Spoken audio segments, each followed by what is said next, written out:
Hi there, welcome to my life as a handicap. I'm Helen. Whether you're a handicap like me or just an ordinary person, I hope you'll find my videos inspiring and helpful. In today's video, I would like to share with you how each of you, handicap or not, has the ability to surpass your limits. Do not mind or care too much how other people think of you as a weakling, a handicap, or an incompetent person, because you can't force other people to look at things in your perspective when they already have negative stereotypes about handicaps in mind. Always remember to have faith in yourself. Even if people around you keep discouraging you, saying something like, "You won't be able to do this or that," don't let their demotivating remarks affect your mood in doing whatever you have in mind.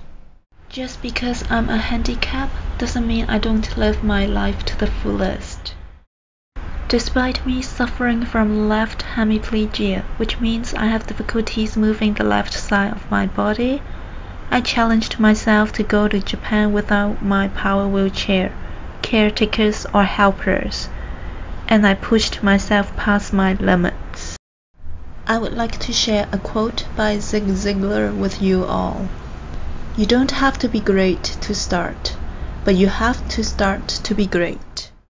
I had this trip planned back in August already, and the reason why I didn't take my wheelchair this time was that in my previous trip, certain airline staff treated my wheelchair like a piece of crap and literally chucked it onto the ground because the footrests were falling apart and the remote control was distorted. Due to this incredulous incident, I already vowed not to rely on my wheelchair anymore, but my partially functional legs to avoid any more unnecessary hassles. Did I feel intimidated or worried? Not really, because I had prepared myself well in advance for this trip in November. To build up my stamina for this trip in mid-November, I went swimming from May to October, and when the weather turned cooler in early November, I went for a walk instead at a park near my home every morning to continue building up my strength. I went to Okinawa, Japan again because of two reasons. Firstly, because of the location. The flight merely took a bit more than 2 hours, and I only limited myself on the fluid intake so I could avoid using the toilets on the plane. Without anybody accompanying me in this entire trip, I needed to be extra careful so as not to fall down accidentally, thus ruining the mood of the trip. Apart from the location, the second reason is that there aren't usually as many people, visitors, tourists in Okinawa than in some other big cities like Tokyo and Osaka. So it's gonna be easier to maneuver in the city for handicaps like me with a walking stick. I went to Okinawa for 3 days. Initially, I planned day 1 to be primarily shopping, while day 2 was to visit one of the many islands around Okinawa. And day 3, the last day, was to check out an apartment. Even though I had everything planned, things may not go according to plans, and that's totally fine, because these are challenges we need to confront. There are things we can't control in life, like sudden weather changes. And Okinawa is renowned for its capricious weather, with sudden downpours followed by blazing sunlight. Day 1 was sunny, and I could get most of my shopping done. Now you may be wondering how I could carry my luggage with one functional hand. Well, I simply packed light, like a minimalist, keeping in mind how much I could buy without overloading my backpacks. Here I'm showing you everything I was carrying to the airport on day 3. My clothes and spoils from my trip were placed in the pink backpack on the left, while the black tote bag on the right consisted of a shoulder massager I had ordered from Amazon Japan and had it delivered to the guest house I was staying at. I would say it's the heaviest and bulkiest item I had in my entire trip, but I could still carry it without difficulties. One only has to utilize his or her brain wisely to figure out a solution. And with only half a brain, I'm immensely proud of myself.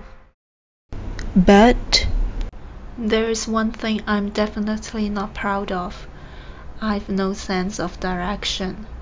So like on day 1, my shopping day, after shopping I was on my way back to the monorail station, but I probably looked so lost that a nice Japanese guy asked me to wait for his brother Taka-san to pick me up and drop me off at my destination. I was completely grateful, and despite my poor proficiency in Japanese, we did have a nice chit-chat along the way to Paletto Kumoji, near Kenchomai Station. I went there for lunch because there's a buffet restaurant serving mainly vegetables, and this restaurant is called Buffet Kala Kala on the 9th floor of Ryubo in Paletto Kumoji.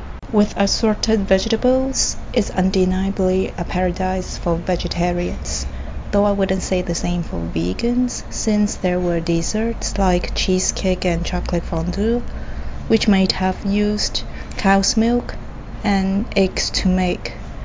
But as a pescatarian, I'm definitely loving this place. I couldn't very much hold a plate and grab food at the same time, so I asked the staff there to help. The scrumptious vegetables made me mouth-watering, and I finished one plate after another. But obviously desserts were the best, especially the matcha warabi mochi.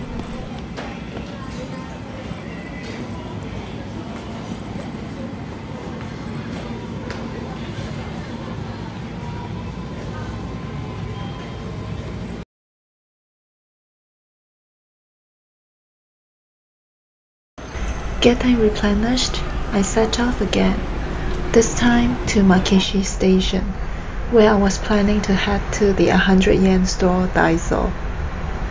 And along the way, I was lucky enough to witness a musical band parading in the street. There were adults and young children playing popular songs like It's a Small World.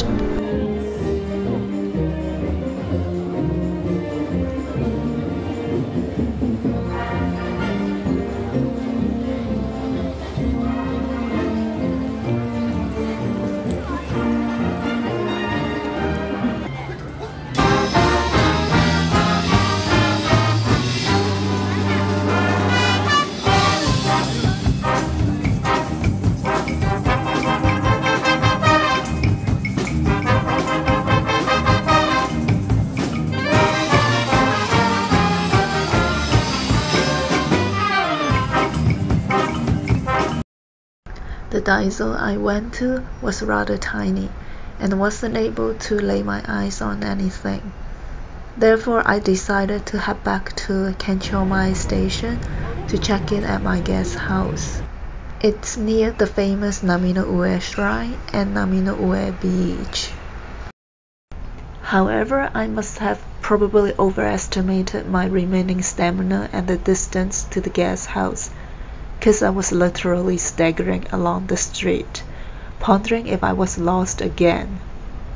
And coincidentally, when I walked or staggered past the beautiful Fukushio-en garden, I bumped into a Japanese couple who had a tour around the Chinese garden. Despite not knowing where my guest house was located, they helped me ask the staff inside the Fukushio-en garden, and when the staff pointed me to the right direction, I thanked the couple and carried on. After a couple of minutes, I sensed a car was coming to a stop on my right side. And when the door opened, the couple whom I had just asked for directions invited me into the car so they could drop me off at my guest house. I was so moved that I didn't know what to say except expressing my gratitude. That's more or less day 1, with me exhausting my legs, which could be a sign for prepping day 2. Remember I said I had planned to visit one of the many islands around Okinawa on day 2? Well, 2 untimely events gave me food for thought. First one being my fatigued legs, while the second one, the weather condition. It's been forecast that Monday, November 19th was gonna be rainy, like really rainy throughout the whole day. And it was at midnight and I was asleep, but I could still hear torrential rains pouring like there's no tomorrow. A change of plans was inevitably necessary, but every cloud has a silver lining. So instead of heading to the pier to take a ferry to Akajima, I decided to walk around the neighborhood when the famous Namino-Ue Shrine and Namino-Ue Beach were so close by. When I was walking along the beach, it was still pretty much cloudy, but gladly with no rain. Then suddenly, sunlight pierced through the clouds, lighting up the beach. I mean, things do happen. You can't really predict what the weather would do next. And my purpose of going to the beach was obviously picking up some pretty seashells. But sadly, I wasn't able to find any on Namino-Ue Beach. Then by chance, I bumped into a Japanese guy, A-san, whom I've promised not to use his real name. A-san was also taking a leisurely stroll at the same beach, and after telling him I was looking for seashells, he helped me out. But before this, the funny thing was that I didn't know the Japanese for seashells, so I was like having all these hand gestures, drawing the shape of a seashell in the air, but to no avail. A-san didn't understand what I was trying to tell him. So in the end, I wrote the kanji of shell in the air, and woohoo, message conveyed successfully. And in the end, I've also learned the Japanese for shell, kai. Then A-san told me that there weren't any seashells on Namino-Ue Beach, but probably the beach next to it. So what we did first was to visit Namino-Ue Shrine, which is situated on the cliff overlooking Namino-Ue Beach. With A-san's help, he took photos of me, because I wouldn't be able to hold both the selfie stick and my walking stick at the same time without falling over.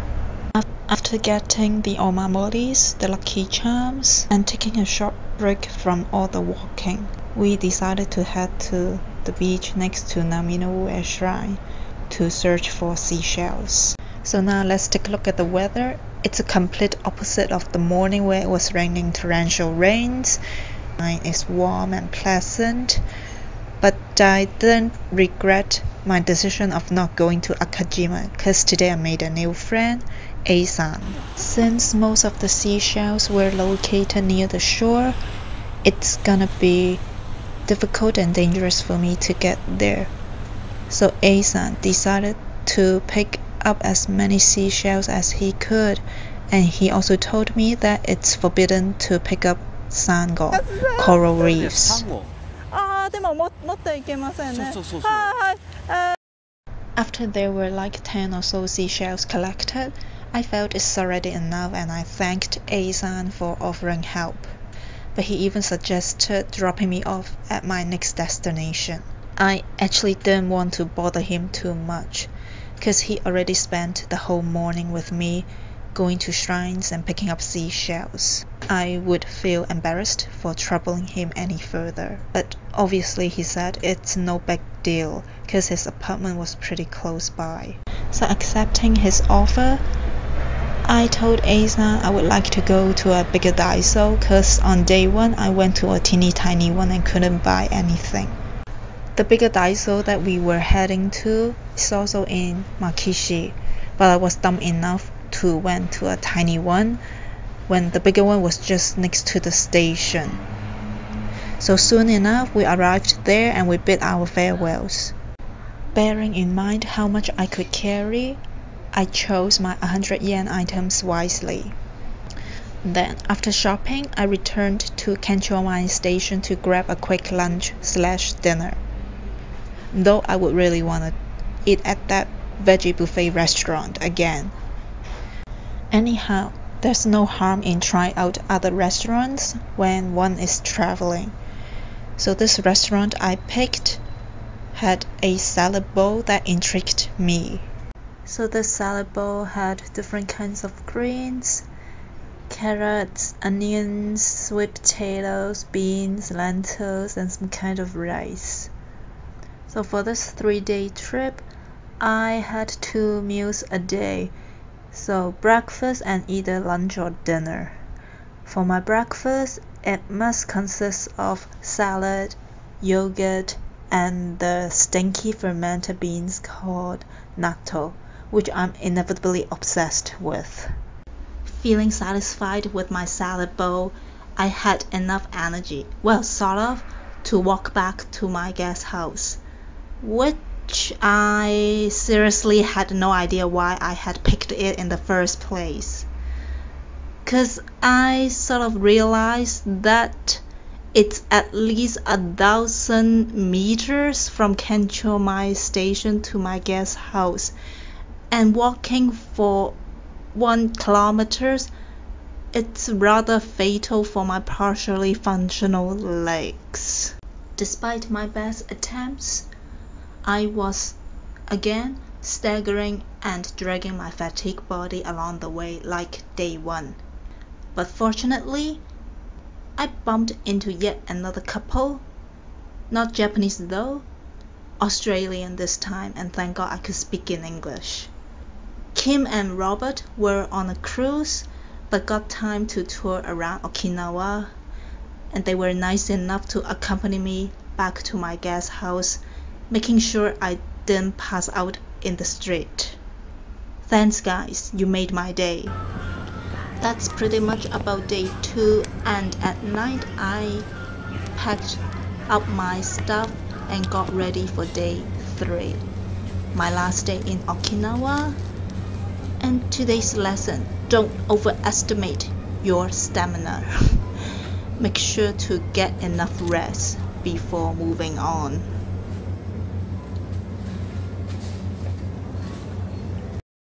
On day 3, before checking out the apartment near Onoyama Koen Station, I took a taxi to avoid any more risks like on day 1 and day 2, and headed to a Shinto shrine called Okinawa, which is equally near Onoyama Koen Station and the apartment.